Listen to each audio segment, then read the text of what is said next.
Hello and good afternoon. Here is the World News at noon on Wales Radio 89.3 FM, your preferred wholesome radio.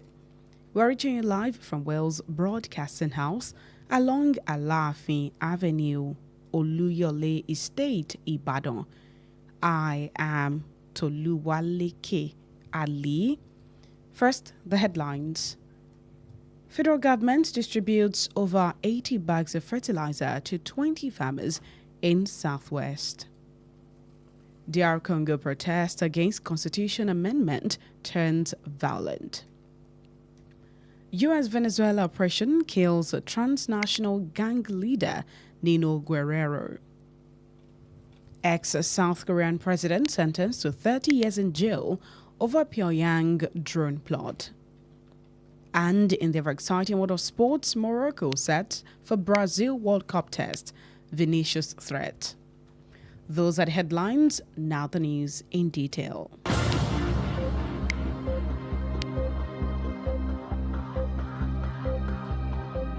The federal government has intensified efforts to boost food production and strengthen food security with the distribution of 80,640 bags of fertilizer to 20,160 smallholder farmers across the Southwest Geopolitical Zone under the Renewed Hope Farm Input Support Program, FISP. The initiative, flagged off last Thursday in Adegoke by the National Agricultural Development Fund, NADF, is designed to support farmers during the 2026 wet farming season by reducing production costs and increasing agricultural output. Speaking at the launch, the Chief Executive Officer of NADF, Mohammed Abu Ibrahim, disclosed that the program was a strategic intervention aimed at ensuring that agricultural inputs reach genuine farmers to improve productivity and support national food security goals. According to him, the fertilizer distribution aligns with President Bola Ahmed Tinubu's Renewed Hope agenda, which prioritizes food security, agricultural transformation, and inclusive economic growth.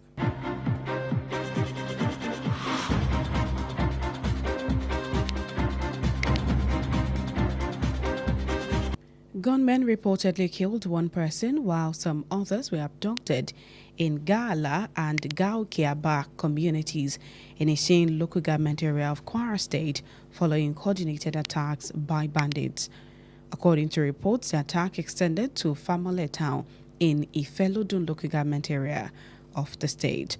The Kwara State Commissioner of Police, Adegoke, who confirmed the incident yesterday, noted that security operatives had launched efforts to rescue the victims and apprehend the attackers. Community sources, however, claimed that the attacks stretched beyond the figures officially confirmed by the police, alleging that scores of residents were abducted across the affected communities.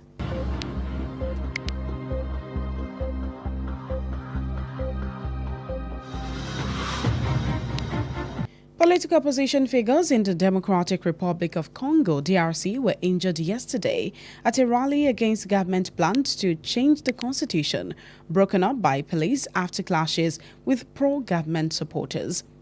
President Felix Tshisekedi, 62, who has been in power since 2019, is serving his second and final 5-year mandate under the current constitution, which will end in 2028. Reports revealed that President Tshisekedi recently declared that he would agree to lead the conflict-plagued country for a third term after a referendum on reforming the constitution. Recall that the main parties of the divided and weak opposition came together last month in a coalition to oppose the president's attempt to cling to power after the coalition Article 64 called a rally yesterday in the capital, Kinshasa, to protest changing the constitution. However, the gathering turned into conflict between opposition supporters and pro-government activists as police fired tear gas at the demonstrators.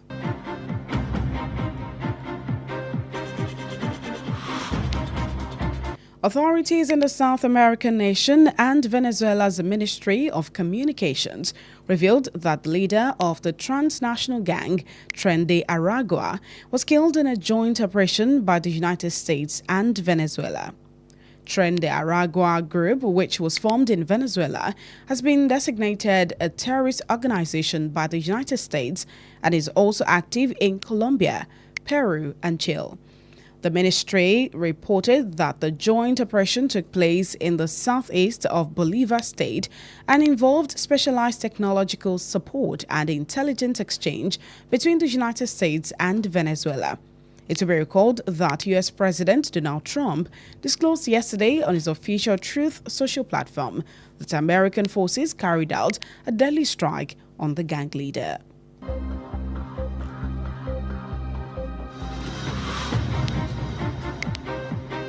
A South Korean court has sentenced former President Yoon Suk-yeol to 30 years in prison over charges linked to military drones sent over Pyongyang to help create a pretext for his failed December 2024 martial law declaration.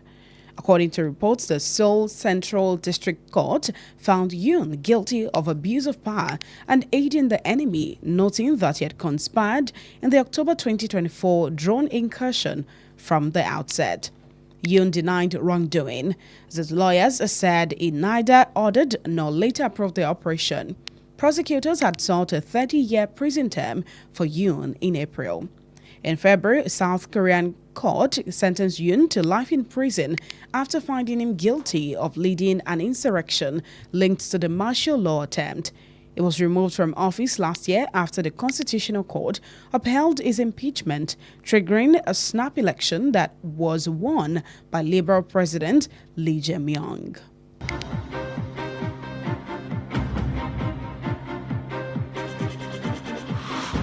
And finally, in the ever exciting world of sports, Morocco's World Cup dream returns to the spotlight today as the Atlas Lions take on five-time champions Brazil in a heavyweight showdown that could set the tone for their entire FIFA World Cup 2026 campaign. 4 years after making history as the first African nation to reach a World Cup semi-final, Morocco stepped back onto football's biggest stage, carrying renewed belief and the hopes of a continent eager to see another deep run. The Group C encounter will be played at MetLife Stadium in East Rutherford, part of the New York metropolitan area, with the kickoff scheduled for 22 GMT. Slovenia referee Slavko Vinicic will take charge of a contest that pits Africa's standout performers from the Qatar 2022 against the most successful nation in World Cup history.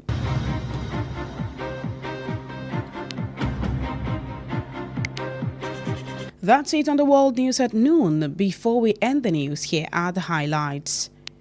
Federal government intensified efforts to boost food production and strengthen food security with the distribution of 80,640 bags of fertilizer to 20,160 smallholder farmers across the Southwest geopolitical zone under the renewed Hope Farm Input Support Program. Political opposition figures in the Democratic Republic of Congo were injured at a rally against government plans to change the constitution, broken up by the police after clashes with pro-government supporters.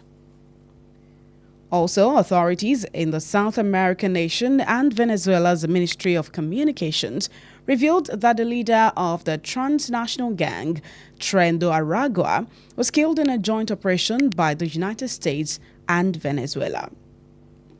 A South Korean court sentenced former President Yoon Suk-yeol to 30 years in prison over charges linked to military drones sent over Pyongyang to help create a pretext for his failed December 2024 martial law declaration. And in sports, Morocco's World Cup dream returns to the spotlight today as the Atlas Lions take on five-time champions Brazil in a heavyweight showdown that could set the tone for the entire FIFA World Cup 2026 campaign. The bulletin was compiled and edited by Kemisola Williams. Stay connected with us on all social media platforms at Wales Radio 893. Like our Facebook page at Wales Radio 893 FM fan page. You can listen live via our website on www.walesradio893.com.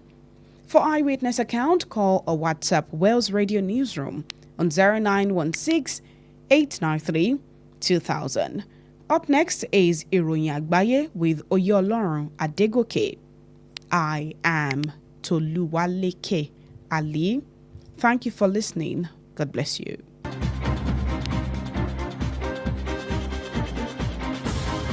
Efile Emayikuro, Wells Radio 89.3 FM. Nibe Gongon Lewa.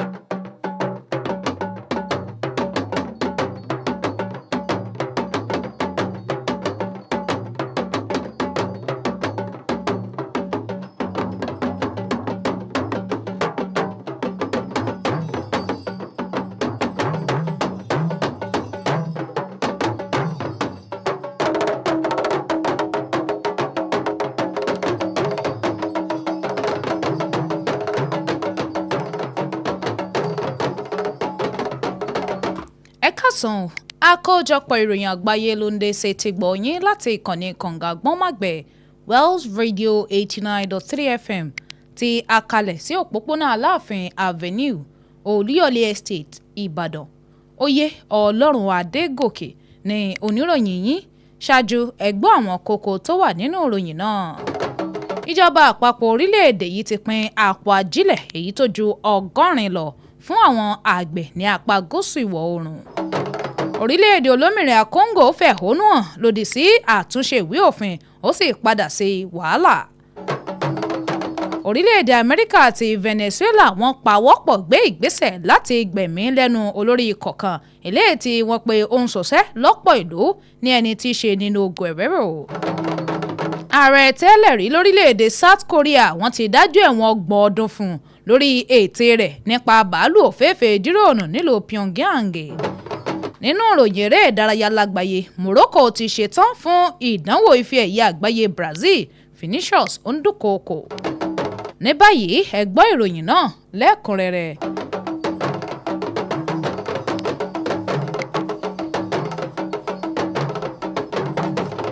Ìjọba àpapọ̀ ti fi kún akitiyan wọn lórí ìgbélárugẹ ìpèsè oúnjẹ àti àfikún okun ààbò oúnjẹ pẹ̀lú bọ́n ti pín àpò ajílẹ̀ tó jẹ́ 700,762 fún àwọn àgbẹ̀ olóko kéékèèké ní tìbútòrò apá gúúsù ìwọ̀ oòrùn lábẹ́ ètò ìrànwọ́ nǹkan oko tí àgbéṣe ìrètí ọ̀tun tó pè ní FISP.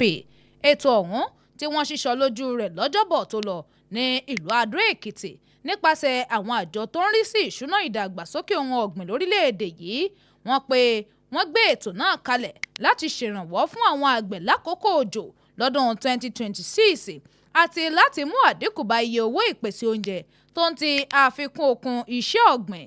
Ọ̀gá àgbà àjọ NADF ọ̀hún tó ń rí sí ìṣúná ìdàgbàsókè ohun ọ̀gbìn ìyẹn Muhammed Abu Ibrahim ó wá sọ̀rọ̀ níbi ètò náà lórí bí ìdásí ọ̀hún bó ti ní í ṣe pẹ̀lú àrídájú pé nǹkan ọ̀gbìn náà ó dé ọ̀dọ̀ àwọn àgbẹ̀ tó yẹ láti bá rí ìmúdára nínú ìpèsè nǹkan oko wọn. Gẹ́gẹ́ bó ti wá wí, ìpín àwọn ajílẹ̀ náà ó lọ ní ìlànà pẹ̀lú àgbéṣe ìrètí ọ̀tun ààrẹ Bọ́lá Tinubu, èyí tí wọ́n fi mú ààbò oúnjẹ ní pàtàkì tó fi mọ́ àyípadà iṣẹ́ ọ̀gbìn àti ìdàgbàsókè ọrọ̀ ajé wa. Àwọn agbébọn ní ìròyìn gbé pé wọ́n gbẹ̀mí lẹ́nu ènìyàn kan tí wọ́n sì kó ọ̀pọ̀lọpọ̀ àwọn ènìyàn lọ ní agbègbè Gàhálà àti Gà-Òkè-Àbà ní ìjọba ìbílẹ̀ Ìsìn ní ìpínlẹ̀ Kwara látàrí ìkọlù àwọn agbébọn. Gẹ́gẹ́ bí ìròyìn ti gbé, ìkọlù ọ̀hún ó tàn dé ìlú Fàmọ́lẹ̀ níjọba ìbílẹ̀ Ìfẹ́lódùn.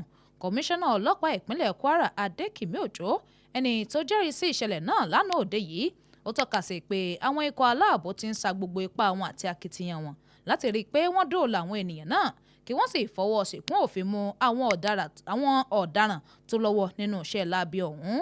Àwọn ará ìlú àwọn náà sọ̀rọ̀ lórí ìbíkọlù ọ̀hún bó ti kọjá iye òǹkà eléyìí tí àwọn ọlọ́pàá fìdí ẹ̀ múlẹ̀ pẹ̀lú ìtọ́kasí pé ogunlọ́gọ̀ àwọn ènìyàn ó ní wọ́n kó lọ láwọn agbègbè tọ́rọ̀ kàn ọ̀hún.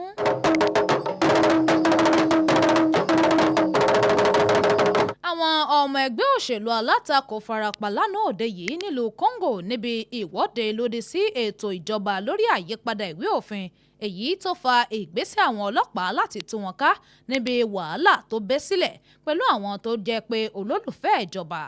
Ààrẹ Felix Tshisekedi tó jẹ́ ẹni ọdún 62 òun ló ti ń ṣe ìdìmú agbára láti ọdún 2019 tó sì ń ṣe sáà kejì rẹ̀ lọ èyí tí ó parí lọ́dún 2028.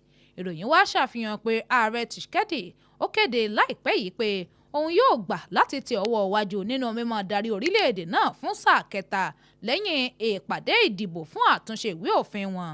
Tẹ́ ẹ bá gbàgbé ẹ ó rántí pé púpọ̀ nínú àwọn ẹgbẹ́ òṣèlú alátakò ló ti parapọ̀ lóṣù tó lọ láti fìmọ̀ ṣọ̀kan lórí lílòdì sí ìpinnu àti ìgbìyànjú ààrẹ náà láti ṣì wà nípò tàbí ṣe ìdìmú agbára.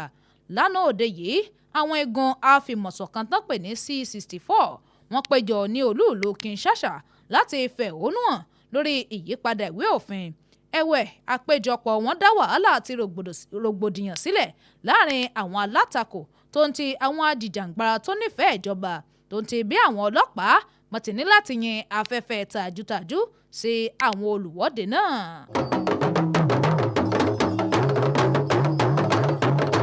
àwọn aláṣẹ apá gúúsù orílẹ̀-èdè Amẹ́ríkà àti iléeṣẹ́ ìjọba tó ń rí sí ìbáraẹnisọ̀rọ̀ ìlú Venezuela wọ́n ṣàfihàn pé olórí ikọ̀ kan tí wọ́n ń pè ní Tren de Aragua wọ́n pé àwọn ti gbẹ̀mí lẹ́nu rẹ̀ nínú iṣẹ́ àjọṣepọ̀ ṣe láàrin orílẹ̀-èdè Amẹ́ríkà àti Venezuela.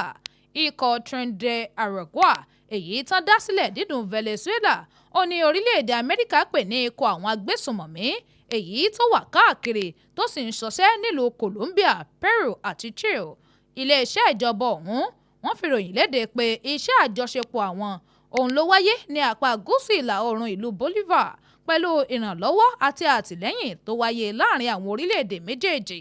Tí ẹ bá gbàgbé ẹ rántí pé ààrẹ orílẹ̀-èdè Amẹ́ríkà Donald Trump ó fọ̀rọ̀ léde lánàá òde yìí lójú òpó Truth Social rẹ̀ pé àwọn ọmọ ológun orílẹ̀-èdè Amẹ́ríkà wọ́n ṣe ìkọlù gbẹ̀mígbẹ̀mí sí olórí àwọn ikọ̀ náà.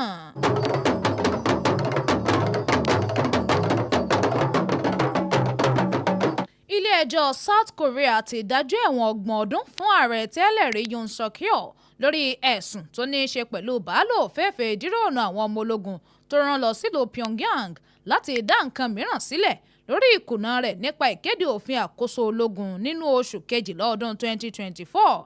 Gẹ́gẹ́ bí àkójọpọ̀ ròyìn ti gbé ilé-ẹjọ́ tó wà láàrin gbùngbùn Seoul ni wọ́n rí i pé Yoon jẹ̀bi ẹ̀sùn tán fi kàn án nípa àṣìlò agbára tó ń ti àwọn ẹ̀sùn mìíràn. Yoon ó sì kọ̀ sí gbogbo ìwà náà àtàwọn ẹ̀sùn náà. Agbẹjọ́rò rẹ̀ wá pé kò buwọ́lu ìgbésẹ̀ ọ̀hún o. Nínú oṣù kejì ilé-ẹjọ́ South Korea wọ́n dájọ́ ẹ̀wọ̀n gbére fún Yoon lẹ́yìn tí wọ́n kẹ́fìn pé ó jẹ̀bi ẹ̀sùn èyí tó ní í ṣe pẹ̀lú ìgbìyànjú láti lo òfin àkóso àwọn ọmọ ológun. Wọ́n yọ ọ́ nípò lọ́dún tó lọ tó sì fa ètò òdìbò eléyìí tí ààrẹ Lee Jae-myung fi jáwé olúborí.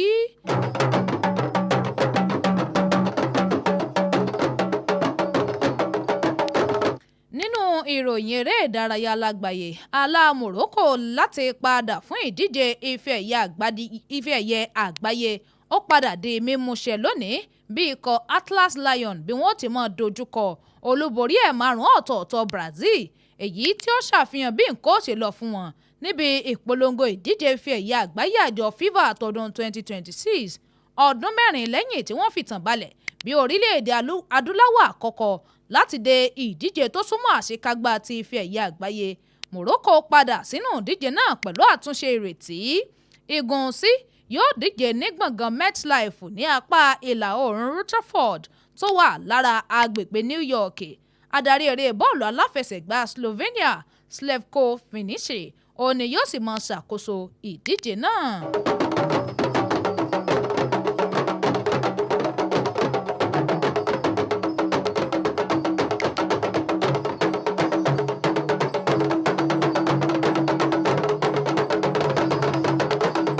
èyí lópin àkójọpọ̀ ìròyìn àgbáyé fún tọ̀sán òní ṣùgbọ́n kí n tó máa lọ ẹ̀gbọ́n àwọn kókó tó wà nínú ìròyìn náà lẹ́ẹ̀kan sí i. ìjọba àpapọ̀ orílẹ̀-èdè yìí ti ṣàfikún akitiyan wọn lórí ìmúgbòòrò ìpèsè oúnjẹ pẹ̀lú ìpín àpò ajílẹ̀ 700,750 fún àwọn àgbẹ̀ olóko kéékèèké ní tìbútòrò apá gúúsù ìwọ̀ oòrùn lábẹ́ ètò ìrànlọ́wọ́ nǹkan oko àgbéṣe ìrètí ọ̀tun. Àwọn ẹgbẹ́ òṣèlú alátakò nílùú Congo farapa níbi ìwọ́de lòdì sí ètò ìjọba lórí àyípadà ìwé òfin. Àwọn ọlọ́pàá wọn tú wọn ká lẹ́yìn tí wàhálà àti ìkọlù bẹ́ sílẹ̀ pẹ̀lú àwọn alátìlẹ́yìn ìjọba. Àwọn aláṣẹ apá gúúsù orílẹ̀-èdè Amẹ́ríkà àti iléeṣẹ́ ìjọba tó ń rí sí ìbáraẹnisọ̀rọ̀ ìlú Venezuela wọ́n ṣàfihàn pé olórí ikọ̀ Tren de Aragua àti gbẹ́mímì nínú ìkọlù àjọṣepọ̀ tí àwọn ṣe pẹ̀lú orílẹ̀-èdè Venezuela. Ilé-ẹjọ́ South Korea wọ́n dájọ́ ẹ̀wọ̀n 30 ọdún fún ààrẹ tẹ́lẹ̀ rí Yoon Suk-yeol lórí ẹ̀sùn tó ní í ṣe pẹ̀lú ríran bàálù òféèfé jíròrò àwọn ọmọ ológun sí Pyongyang láti dá nǹkan mìíràn sílẹ̀ lórí ìkùnà ìkéde òfin àkóso àwọn ọmọ ológun rẹ̀ lóṣù kejìlá ọdún 2024. Nínú ìròyìn eré ìdárayá lágbàáyé, àlá ife ẹ̀yẹ àgbáyé Morocco padà wá sí ìmúṣẹ lónìí bí ikọ̀ ẹgbẹ́ agbábọ́ọ̀lù Atlas Lion bí wọ́n ti máa kojú olúborí ẹ̀ẹ̀márùn-ún ọ̀tọ̀ọ̀tọ̀ Brazil nínú ìdíje tí ó ṣàfihàn bí nǹkan ó ti lọ fún wọn nínú ìpolongo ìdíje ife ẹ̀yẹ àgbáyé àjọ FIFA àtọdún 2026. Èyí lópin àkójọpọ̀ ìròyìn àgbáyé fún tọ̀sán òní. Àkójọpọ̀ àti àtúntò ìròyìn náà ló wáyé látọwọ́ Kẹ́misọ́lá Williams. Ẹ darapọ̀ mọ́ wa lójú òpó ayélujára wa gbogbo Wells Radio 893 lójú òpó Facebook wa Wells Radio 893 FM fanpage lórí ìtàkùn àgbáyé www.wellsradio893.com fún àwọn ìròyìn eléyìí tí ó bá ṣojú yín tí ẹ fẹ́ kàn sí wa lórí ẹ̀ ẹ kàn sínú kúlù ìkóròyìnjọpọ̀ wa lórí nọ́mbà yìí 09168932000. Oyè Ọlọ́run Adegoke ni oníròyìn yín. Ẹ ṣeun tẹ́ ń gbọ́ wa o. Ọlọ́run yóò bùkún fún yín. Ẹ kú kalẹ̀.